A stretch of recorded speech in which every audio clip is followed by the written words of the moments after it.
고린도전서 5장. 여러분 가운데 음행이 있다는 소문이 들립니다. 자기 아버지의 아내를 데리고 사는 일까지 있다고 하니 그러한 음행은 이방 사람들 가운데서도 볼 수 없는 것입니다. 그런데도 여러분은 교만해져 있습니다.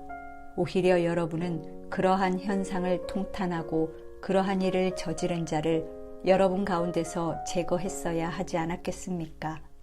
나로 말하면 비록 몸으로는 떠나 있으나 영으로는 함께 있습니다. 마치 여러분과 함께 있듯이 그러한 일을 저지른 자를 이미 심판하였습니다. 우리 주 예수의 이름으로 여러분이 모여 있을 때에 나의 영이 우리 주 예수의 권능과 더불어 여러분과 함께 있으니 여러분은 그러한 자를 당장 사탄에게 넘겨주어서 그 육체는 망하게 하고 그의 영은 주님의 날에 구원을 얻게 해야 할 것입니다. 여러분이 자랑하는 것은 좋지 않습니다. 여러분은 적은 누룩이 온 반죽을 부풀게 한다는 것을 알지 못합니까? 여러분은 새 반죽이 되기 위해서 묵은 누룩을 깨끗이 치우십시오. 사실 여러분은 누룩이 들지 않은 사람들입니다. 우리들의 유월절 양이신 그리스도께서 희생되셨습니다. 그러므로 묵은 누룩, 곧 악의와 악독이라는 누룩을 넣은 빵으로 절기를 지키지 말고 성실과 진실을 누룩으로 삼아 누룩 없이 빚은 빵으로 지킵시다. 내 편지에서 음행하는 사람들과 사귀지 말라고 여러분에게 썼습니다. 그 말은 이 세상에 음행하는 사람들이나 탐욕을 부리는 사람들이나 약탈하는 사람들이나 우상을 숭배하는 사람들과 전혀 사귀지 말라는 뜻이 아닙니다. 그러려면 여러분은 이 세상 밖으로 나가야 할 것입니다.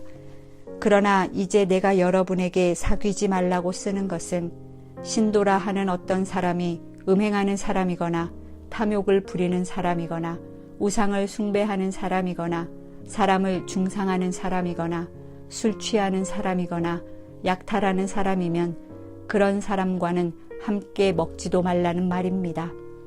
밖에 있는 사람들을 심판하는 것이 나에게 무슨 상관이 있습니까?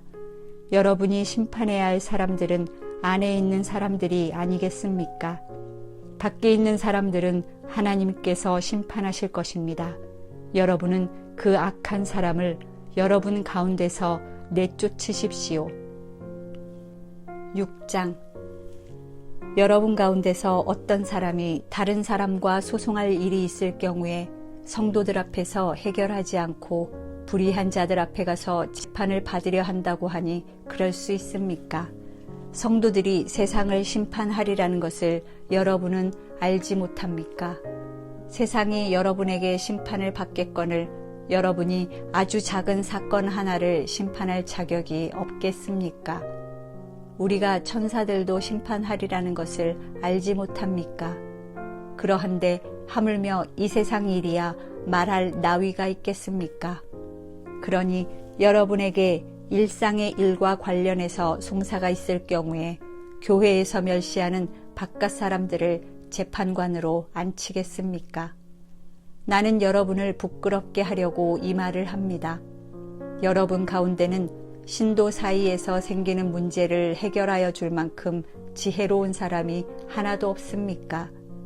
그래서 신도가 신도와 맞서 소송을 할 뿐만 아니라 그것도 믿지 않는 사람들 앞에 한다는 말입니까? 여러분이 서로 소송을 제기하는 것부터가 벌써 여러분의 실패를 뜻합니다. 왜 차라리 불의를 당해주지 못합니까? 왜 차라리 속아주지 못합니까? 그런데 도리어 여러분 자신이 불의를 행하고 속여 빼앗고 있으며 그것도 신도들에게 그런 짓을 하고 있습니다. 불의한 사람들은 하나님 나라를 상속받지 못하리라는 것을 알지 못합니까? 착각하지 마십시오. 음행을 하는 사람들이나 우상을 숭배하는 사람들이나 간음을 하는 사람들이나 여성 노릇을 하는 사람들이나 동성애를 하는 사람들이나 도둑질하는 사람들이나 탐욕을 부리는 사람들이나 술 취하는 사람들이나 남을 중상하는 사람들이나 남의 것을 약탈하는 사람들은 하나님 나라를 상속받지 못할 것입니다. 여러분 가운데 이런 사람들이 더러 있었습니다. 그러나 여러분은 주 예수 그리스도의 이름과 우리 하나님의 성령으로 씻겨지고 거룩하게 되고 의롭게 되었습니다. 모든 것이 나에게 허용되어 있습니다. 그러나 모든 것이 유익한 것은 아닙니다. 모든 것이 나에게 허용되어 있습니다. 그러나 나는 아무 것에도 제재를 받지 않겠습니다. 음식은 배를 위한 것이고 배는 음식을 위한 것입니다. 그러나 하나님께서는 이것도 저것도 다 없애버리실 것입니다. 몸은 음행을 위하여 있는 것이 아니라 주님을 위하여 있는 것이며 주님은 몸을 위하여 계십니다. 하나님께서 주님을 살리셨으니 그의 권능으로 우리도 살리실 것입니다. 여러분의 몸이 그리스도의 지체라는 것을 알지 못합니까? 그런데 내가 그리스도의 지체를 떼어다가 창녀의 지체를 만들 수 있겠습니까? 그럴 수 없습니다. 창녀와 합하는 사람은 그와 한 몸이 된다는 것을 알지 못합니까? 두 사람이 한 몸이 될 것이다 하신 말씀이 있습니다. 그러나 주님과 합하는 사람은 그와 한 영이 됩니다. 음행을 피하십시오. 사람이 짓는 다른 모든 죄는 자기 몸 밖에 있는 것이지만 음행을 하는 자는 자기 몸에다가 죄를 짓는 것입니다. 여러분의 몸은 여러분 안에 계신 성령의 성전이라는 것을 알지 못합니까? 여러분은 성령을 하나님으로부터 받아서 모시고 있습니다. 여러분은 여러분 자신의 것이 아닙니다. 여러분은 하나님께서 값을 치르고 사들인 사람입니다. 그러므로 여러분의 몸으로 하나님을 영화롭게 하십시오. 7장. 여러분이 적어보낸 문제를 두고 말하겠습니다. 남자는 여자를 가까이 하지 않는 것이 좋습니다. 그러나 음행에 빠질 유혹 때문에 남자는 저마다 자기 아내를 두고 여자도 저마다 자기 남편을 두도록 하십시오. 남편은 아내에게 남편으로서의 의무를 다하고 아내도 그와 같이 남편에게 아내로서의 의무를 다하도록 하십시오. 아내가 자기 몸을 마음대로 주장하지 못하고 남편이 주장합니다. 마찬가지로 남편도 자기 몸을 마음대로 주장하지 못하고 아내가 주장합니다. 서로 물리치지 마십시오. 여러분이 기도에 전념하기 위하여 얼마 동안 떨어져 있기로 합의한 경우에는 예외입니다. 그러나 그 뒤에 다시 합하십시오. 여러분이 절제하는 힘이 없는 틈을 타서 사탄이 여러분을 유혹할까 염려되기 때문입니다.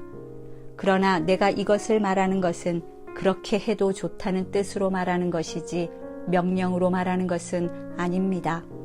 나는 모든 사람이 다 나와 같이 되기를 바랍니다. 그러나 각 사람은 하나님께로부터 받은 은사가 있어서 이 사람은 이러하고 저 사람은 저러합니다. 결혼하지 않은 남자들과 과부들에게 말합니다. 나처럼 그냥 지내는 것이 그들에게 좋습니다. 그러나 절제할 수 없거든 결혼하십시오. 욕정에 불타는 것보다는 결혼하는 편이 낫습니다. 결혼한 사람들에게 말합니다. 이것은 나의 말이 아니라 주님의 명령입니다. 아내는 남편과 헤어지지 말아야 합니다. 만일 헤어졌거든 재혼하지 말고 그냥 지내든지 그렇지 않으면 남편과 화해하여야 합니다. 그리고 남편도 아내를 버리지 말아야 합니다. 그 밖의 사람들에게 말합니다. 이것은 나의 말이요 주님의 말씀은 아닙니다. 어떤 교우에게 믿지 않는 아내가 있는데 그 여자가 남편과 같이 살기를 원하면 그 여자를 버리지 말아야 합니다. 또 어떤 여자에게 믿지 않는 남편이 있는데 그가 아내와 같이 살기를 원하면 그 남편을 버리지 말아야 합니다. 믿지 않는 남편은 그의 아내로 말미암아 거룩해지고 믿지 않는 아내는 그 남편으로 말미암아 거룩해졌습니다. 그렇지 않으면 그들의 자녀도 깨끗하지 못할 것인데 이제 그들은 거룩합니다. 그러나 믿지 않는 사람 쪽에서 헤어지려고 하면 헤어져도 됩니다. 믿는 형제나 자매가 이런 일에 얽매일 것이 없습니다. 하나님께서는 여러분을 부르셔서 평화롭게 살게 하셨습니다. 아내 되니여 그대가 혹시나 그대의 남편을 구원할는지 어찌합니까? 남편 되니여 그대가 혹시나 그대의 아내를 구원할는지 어찌합니까? 각 사람은 주님께서 나누어 주신 분수 그대로 하나님께서 부르신 처지 그대로 살아가십시오. 이것이 내가 모든 교회에서 명하는 지시입니다. 할례를 받은 몸으로 부르심을 받은 사람은 굳이 그 할례 받은 흔적을 지우려고 하지 마십시오. 할례를 받지 아니한 처지에서 부르심을 받은 사람은 굳이 할례를 받으려고 하지 마십시오. 할례를 받은 것이나 안 받은 것이나 그것은 문제가 아니고 하나님의 계명을 지키는 것이 중요합니다. 각 사람은 부르심을 받은 그때의 처지에 그대로 머물러 있으십시오. 노예일 때에 부르심을 받았습니까? 그런 것에 마음 쓰지 마십시오. 그러나 자유로운 몸이 될 수 있는 기회가 있으면 어떻게 해서든지 그것을 이용하십시오. 주님 안에서 노예로서 부르심을 받은 사람은 주님께 속한 자유인입니다. 그와 같이 자유인으로서 부르심을 받은 사람은 그리스도의 노예입니다. 여러분은 하나님께서 값을 치르고 사신 사람입니다. 그러므로 사람의 노예가 되지 마십시오. 형제 자매 여러분, 각각 부르심을 받은 그때의 처지에 그대로 있으면서 하나님과 함께 살아가십시오. 주님께서 처녀들에 대해서 하신 명령을 나로서는 받은 것이 없습니다. 그러나 나는 주님의 자비하심을 힘입어 믿을 만한 사람이 된 사람으로서 의견을 제시합니다. 지금 닥쳐오는 재난 때문에 사람이 현재 상태대로 살아가는 것이 좋다고 나는 생각합니다. 아내에게 매였으면 그에게서 벗어나려고 하지 마십시오. 아내에게서 놓였으면 아내를 얻으려고 하지 마십시오. 그러나 결혼한다고 할지라도 죄를 짓는 것이 아닙니다. 그리고 처녀가 결혼을 하더라도 죄를 짓는 것이 아닙니다. 그러나 그들이 살림살이로 몸이 고달플 것이므로 내가 아껴서 말해주는 것입니다. 형제자매 여러분, 내가 말하려는 것은 이것입니다. 때가 얼마 남지 않았으니 이제부터는 안에 있는 사람은 없는 사람처럼 하고 우는 사람은 울지 않는 사람처럼 하고 기쁜 사람은 기쁘지 않은 사람처럼 하고 무엇을 산 사람은 그것을 가지고 있지 않은 사람처럼 하고 세상을 이용하는 사람은 그렇게 하지 않는 사람처럼 하도록 하십시오. 이 세상의 형체는 사라집니다. 나는 여러분이 염려 없이 살기를 바랍니다. 결혼하지 않은 남자는 어떻게 하면 주님을 기쁘게 해드릴 수 있을까 하고 주님의 일에 마음을 씁니다. 그러나 결혼한 남자는 어떻게 하면 자기 아내를 기쁘게 할 수 있을까 하고 세상 일에 마음을 쓰게 되므로 마음이 나뉘어 있습니다. 결혼하지 않은 여자나 처녀는 몸과 영을 거룩하게 하려고 주님의 일에 마음을 쓰지만 결혼한 여자는 어떻게 하면 남편을 기쁘게 할 수 있을까 하고 세상 일에 마음을 씁니다.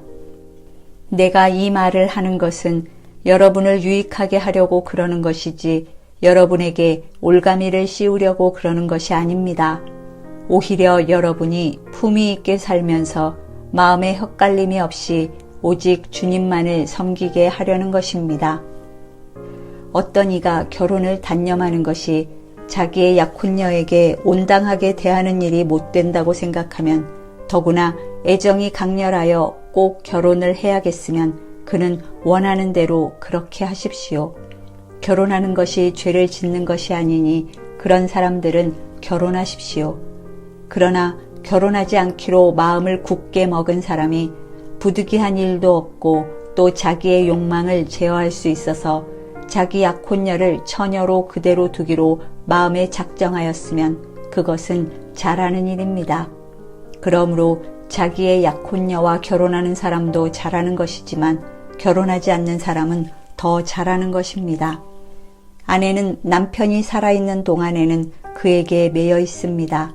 그러나 남편이 죽으면 자기가 원하는 사람과 결혼할 자유가 있습니다. 다만 주님 안에서만 그렇게 해야 할 것입니다. 내 의견으로는 그 여자는 그대로 혼자 지내는 것이 더 행복할 것입니다. 나도 하나님의 영을 받았다고 생각합니다.